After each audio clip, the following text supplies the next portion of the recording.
This video is on comparing function representations. As you've seen, a function is a relationship between two values in which each input has a single output. You've also seen functions written in function notation, f of x, where x is the input value and f of x is the output.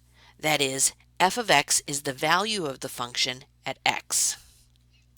Throughout this course, you're going to see many different types of functions, and there are many different ways to represent these functions. It's important to see the connections between these different representations of a function and understand when one representation of a function may be more useful than another. So here are a couple functions that you should know. Perhaps you're already familiar with them.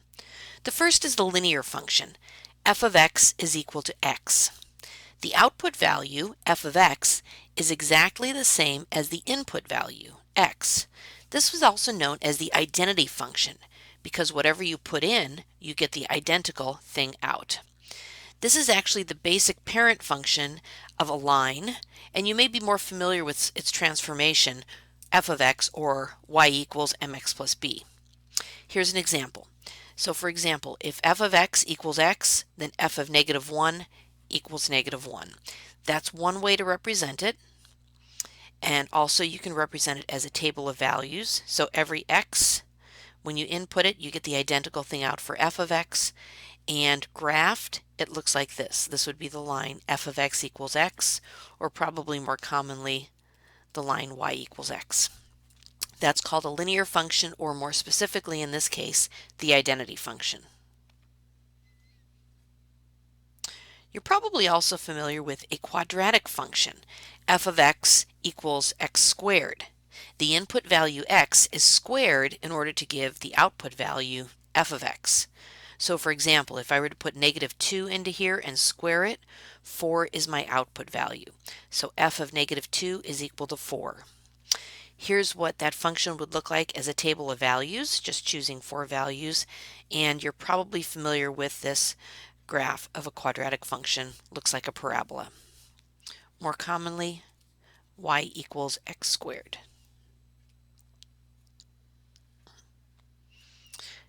Another function you may have seen, or maybe you haven't, is called the exponential function, and that's f of x is equal to b raised to the power of x.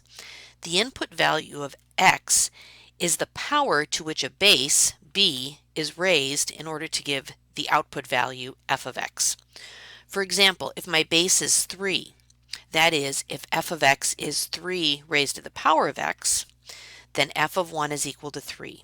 If I were to put 1 in here for x, that would be 3 to the power of 1, which is 3.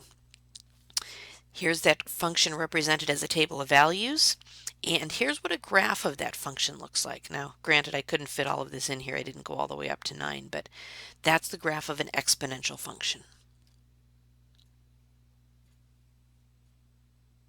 And you may also be familiar with the square root function. That is, f of x is equal to the square root of x. To get the output value, f of x, the square root of the input value, x, is taken. So for example, f of 4 is 2. So if I were to put 4 in here for x, the square root of 4 is equal to 2. Here's a table of values to represent that function, and this is what a graph of the square root function looks like.